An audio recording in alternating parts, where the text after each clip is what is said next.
Hello, this is Schedulytics and welcome to today's session. In today's brief video, we are taking a deep dive into doing the Welch Two sample t-test using the R Studio.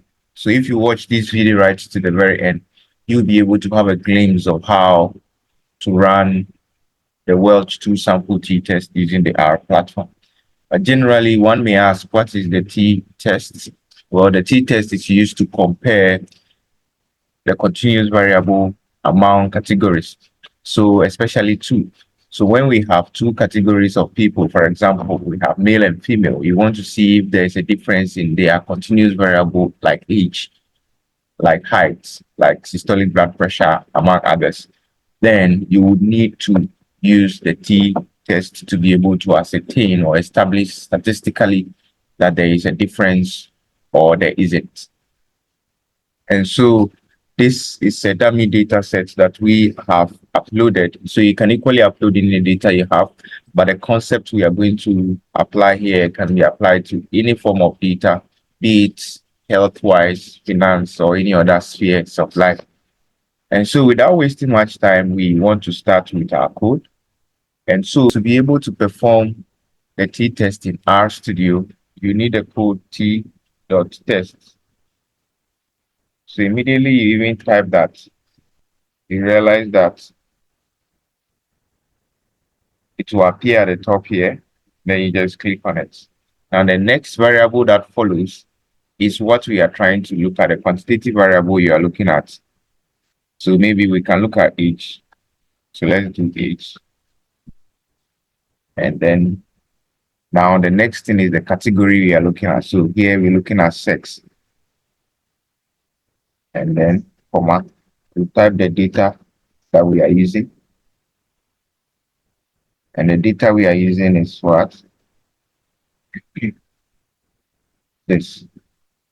So we click on OK, and then we have the Welch Two sample t-test given. So here it says the data is what? Age by sex. Then the t value is that, the degree of freedom, and then the p value. Now here we see that the p value is what? 0.6743, which is greater than 0.05. Now, alternative hypothesis is that the true difference in means between group 1 and group 2 is not equal.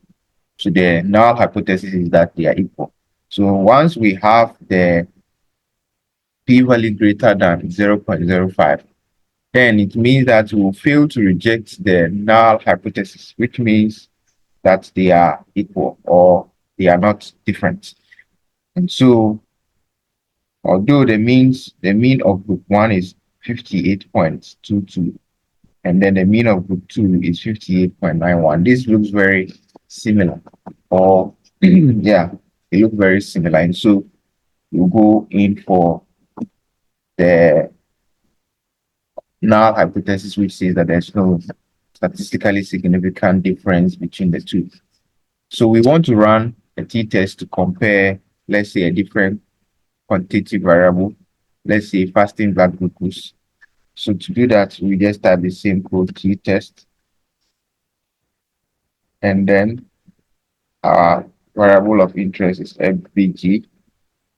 Then we want to stratify it by sex, and then our data equals to data sets this.